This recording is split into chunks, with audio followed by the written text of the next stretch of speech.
Ce grand rêve, décrocher son bac, partir à l'université, avoir son diplôme. Ce rêve, on l'a tous eu. En tout cas, si vous avez avancé dans les études, vous avez atteint le lycée, vous avez rêvé de cela. Mais il y a quelque chose qui se passe derrière. Il y a des vérités qu'on découvre qu'après avoir obtenu son bac, qu'après avoir allé à l'université. Et pour certains, c'est quand ils obtiennent leur diplôme. Il y a certains, avoir son diplôme et sortir sur le marché d'emploi ne suffit pas pour connaître ces vérités. Ils meurent ainsi, sans découvrir ces vérités. Aujourd'hui, je vais partager avec vous 8 choses que j'aurais voulu savoir avant de décrocher mon bac, avant d'aller à l'université.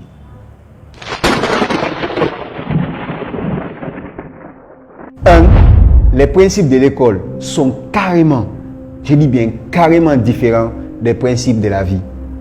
À l'école, travailler ensemble face à une épreuve, vous mettre ensemble, vous consulter, ça s'appelle tricher, ça s'appelle voler.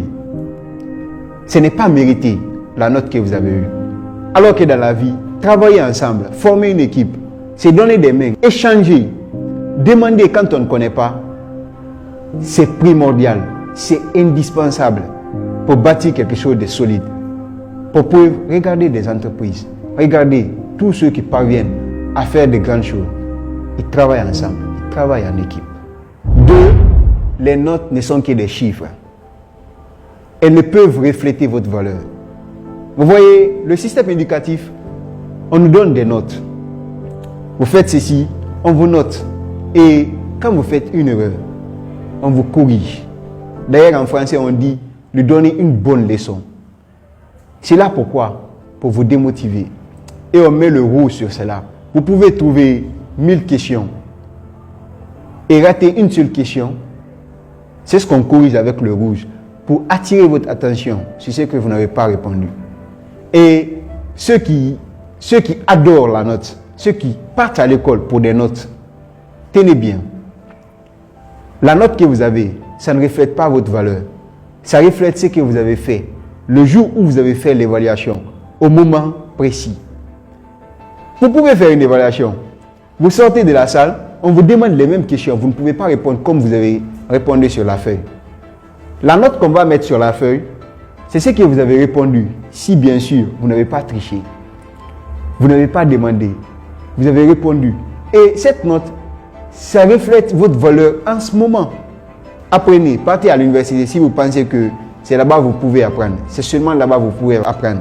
Mais ne travaillez pas pour les notes.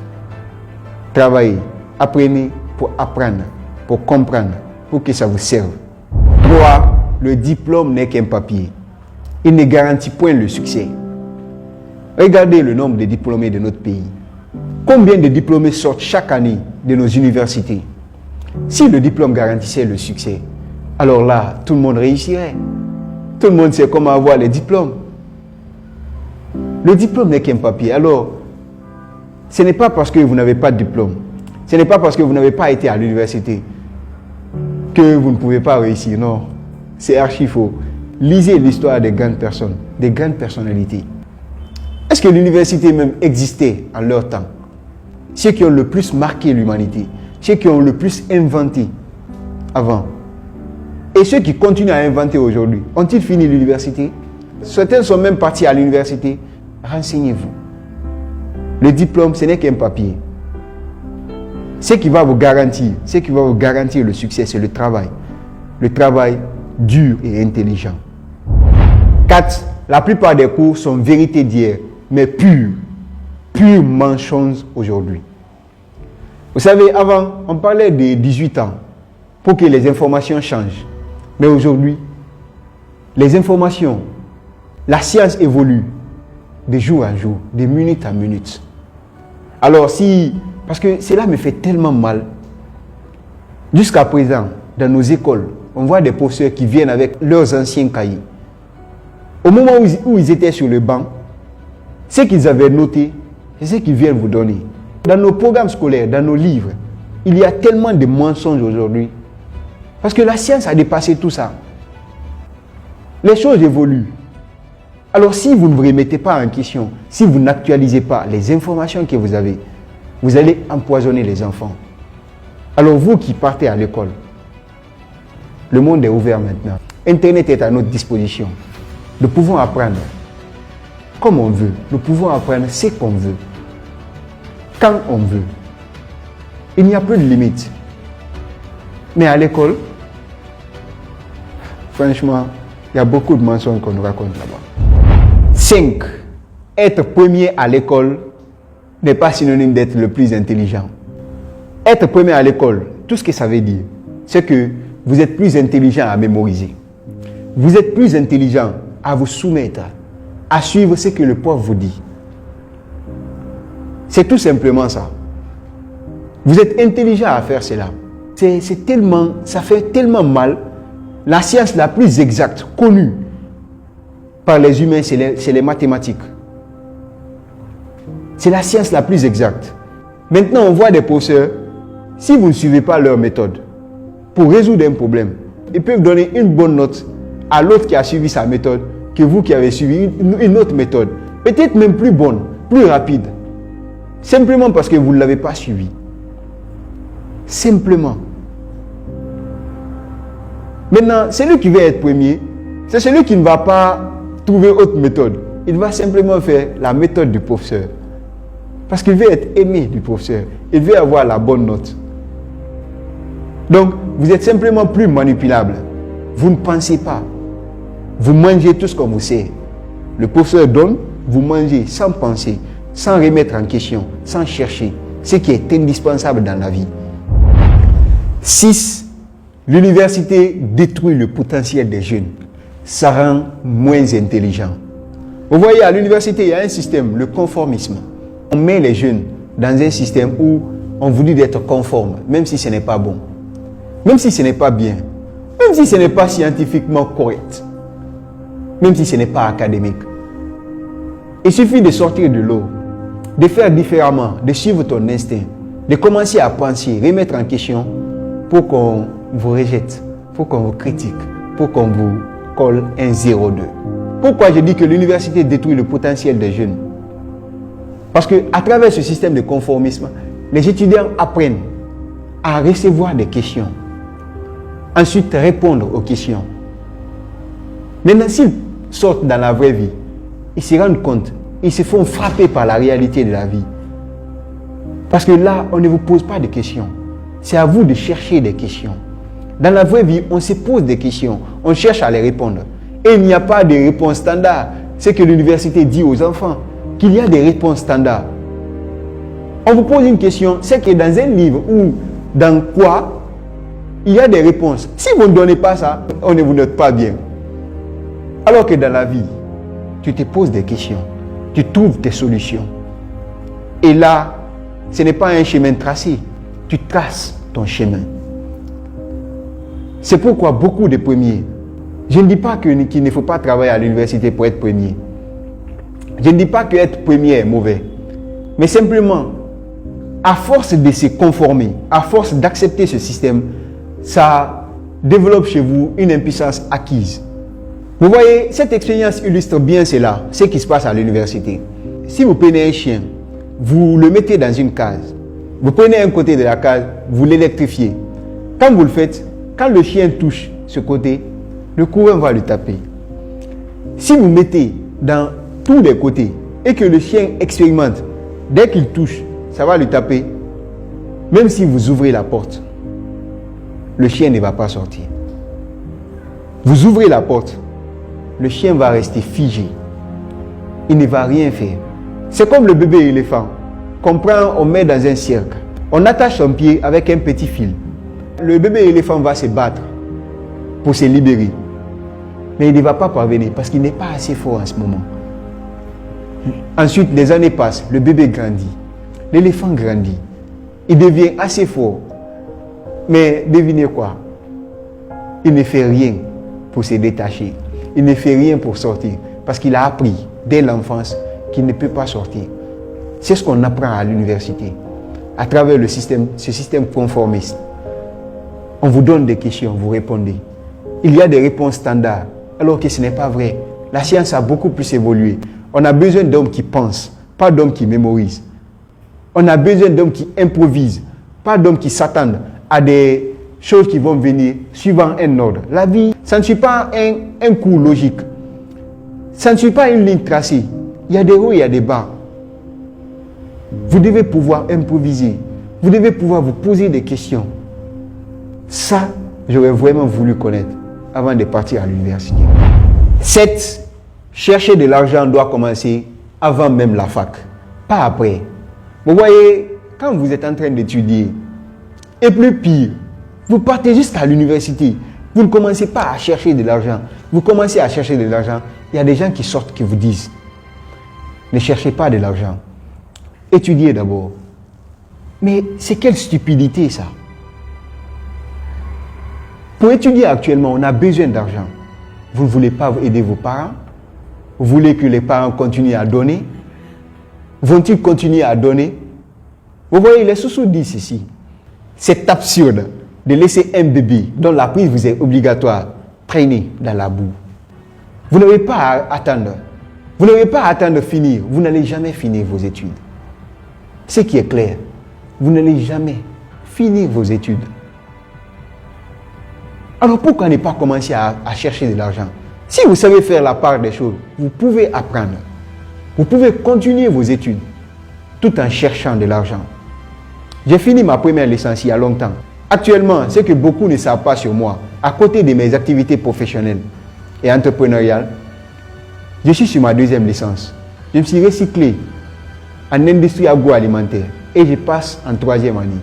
Heureusement pour moi, je suis dans une salle où 98% des étudiants qui sont là-bas sont vraiment remarquables. Je n'ai jamais été dans une salle aussi dynamique. Il n'y a que des gens qui sont en activité. D'ailleurs, ils ont nommé notre salle la salle des rebelles. Oui, il nous faut des étudiants rebelles. Oui, cette salle, j'aime cette salle. Parce que là, il y a des jeunes, après les cours, ils partent poursuivre leur activité. Ils partent chercher de l'argent. Il y a d'autres qui donnent des cours. Il y a d'autres qui ont des business. Il y a d'autres qui ont des boutiques. Il y a des femmes qui maquillent. Il y a d'autres qui évoluent dans le textile. Qui parviennent à créer franchement de merveilleuses choses. Peut-être cela fera l'objet d'une vidéo où je vais parler de ses amis qui se dépassent en étant à l'université. Vous pouvez faire de même. Ne suivez pas ces conseils de nos frères qui nous conseillent pas pour nous nuire, mais parce qu'ils ne connaissent pas. La science est ouverte. Les connaissances sont maintenant partagées partout. Internet est là. Partez lire l'histoire des gens. Partez vous inspirer de ceux qui se dépassent. Vous savez ce que vous voulez. Alors suivez votre instinct. Si vous êtes dans une université, ne soyez pas conforme. Soyez non conforme, mais bon. Cela est mieux que d'être conforme, mais mauvais. C'est de la pure médiocrité. Vous n'avez pas à faire cela. Vous n'avez pas à détruire votre potentiel. Vous n'avez pas à vous soumettre aux lois injustes, aux procédés injustes, aux manières de faire injustes qui vous privent de votre véritable potentiel. Celui de relever des défis, de chercher de l'argent, créer de la richesse et aider votre entourage, aider vos parents. 8. Le meilleur apprentissage reste l'apprentissage délibéré et continu, pas forcé et limité. À l'école, on nous force à étudier. À travers la pression des notes, en vous donnant une mauvaise note, c'est vous forcer à étudier. Et on vous dit, vous avez telle année dans l'étude de tel domaine. Le domaine lui-même évolue. Pouvez-vous finir cette étude? Non. Je suis désolé. Ça ne répond plus à nos aspirations. Et ça envoie un mauvais message. Et en Afrique, ce qui est plus grave, quand vous finissez l'université, vous savez ce qu'on vous dit à la maison? Ah, mon fils a fini ses études. Ma fille a fini ses études. Peut-on finir ses études? Peut-on le faire? On ne peut pas. Je suis franchement désolé. L'école n'a pas été créée pour ça, pour envoyer ce mauvais message. Mais c'est ce message qui est perçu. C'est comme ça qu'on a compris. Donc nous devons changer cela. On ne finit pas les études. Et regardez les plus grandes inventions, les plus grands livres écrits, les plus grands romans écrits. Ces écrivains ont écrit ces livres Pas parce qu'ils étaient forcés. Pas parce qu'on leur avait donné un temps pour le faire. Non. Ces écrivains le faisaient par amour. C'était délibéré. Ils l'avaient choisi. Regardez l'histoire de ces grands inventeurs. Ce n'est pas parce qu'on leur disait de faire ceci ou de faire cela. C'était volontaire. On ne les forçait pas. Ils voyaient un problème. Ils voulaient résoudre le problème. Parce que dans leur cœur résidait ce désir ardent d'apporter un plus. D'apporter un plus à la communauté, à l'humanité. Vous n'allez pas finir vos études. Ces 8 choses ne sont aucunement exhaustives. Il y a beaucoup de choses, oui, beaucoup, que j'aurais voulu savoir avant de partir à la fac, que je n'ai pas mis dans cette vidéo. Mais vous voyez, elle est déjà longue et je ne veux pas que ce soit trop long. Particulièrement pour ce sujet. Si vous êtes étudiant ou vous avez même fini une licence, mais ce sujet vous intéresse, vous pouvez me contacter et je répondrai un à un, chacun individuellement et de façon personnalisée, pour un peu parler de ce que je n'ai pas peut-être mis dans cette vidéo. Peut-être que vous venez de décrocher le bac ou vous venez de commencer l'université, vous êtes à votre première année, deuxième année.